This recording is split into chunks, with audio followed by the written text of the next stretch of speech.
Friends, আজকে হলো শুক্রবার, আজকে জুমার দিন। তো আজকে যাওয়া লাগবে জুমার দিনে নামাজ পড়তে। তার জন্য ওইদিকে আমি পা ধুয়ে রেডি হলাম। এখন আমি পাঞ্জাবিটা পরিধান করব, তারপরে আমি যাব চলে মসজিদে।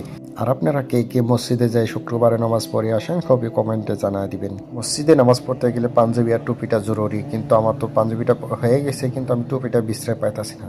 টুপিটা রেখে দিয়েছিলাম কইবা, কিন্তু এখন তো আমার মনে পড়তেছে না যে টুপিটা কই থইছি বলি। এখন হালকা একটু সেন মেরে নিলাম, যেহেতু এই সেনে অ্যালকোহল নাই, জিরো অ্যালকোহল, তার জন্য আমি এটাই বেস্ট চয়েস করে নিলাম মসজিদে যাওয়ার জন্য। তো এখন আমি রেডি, চলুন শুক্রবারে মসজিদে নামাজ পড়তে যাই। এদিকে রাস্তায় বের হয়ে দেখি আমার বন্ধুও চলে এসেছে। তো আমার বন্ধু আর আমি তিনজনে মিলে রওনা দিলাম মসজিদের দিকে। আমরা তিনজনে মিলে মসজিদের দিকে হেঁটে রওনা দিলাম, যেহেতু আমার বাড়ির থেকে মসজিদটা বেশি দূর নয়। মসজিদে নামাজ পড়তে গেলে হাঁটে যাওয়াটাই বেশি ভালো, কারণ এতে হাঁটে যাওয়াটাই বেশি সওয়াব পাওয়া যায়। গত একটা ভিডিওতে আপনাদেরকে দেখাইছিলাম যে আমি রাস্তায় ট্রেক্টর দাঁড়িয়েছি, আপনারা রাস্তার অবস্থা দেখেই বুঝতে পারছেন এর জন্য ট্রেক্টর রখাইছিলাম। এরা সারাদিন মাটি নিয়ে রাস্তাতে চলাচল করে, কিন্তু রাস্তায় পানি মারে না, তার জন্য অনেক ধুলা ওড়ে। আর এদিকে আমি মসজিদও এসে পেয়ে গেলাম। এখন মসজিদের ভিতরে যাব, যাই নামাজ পড়বো। আর এই বিল্ডিং এর ছাদ ঢালানো হয়েছে, উপরে এক ছাদ দেওয়া হয়েছে, কিন্তু ছাদটা কমপ্লিট হয় নাই।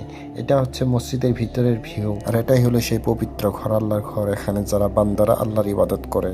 আর এখন আঙ্গুর জুমার নামাজ শেষ হয়ে গেল, তাই আমরা এখন বাড়ির দিকে রওনা দিলাম।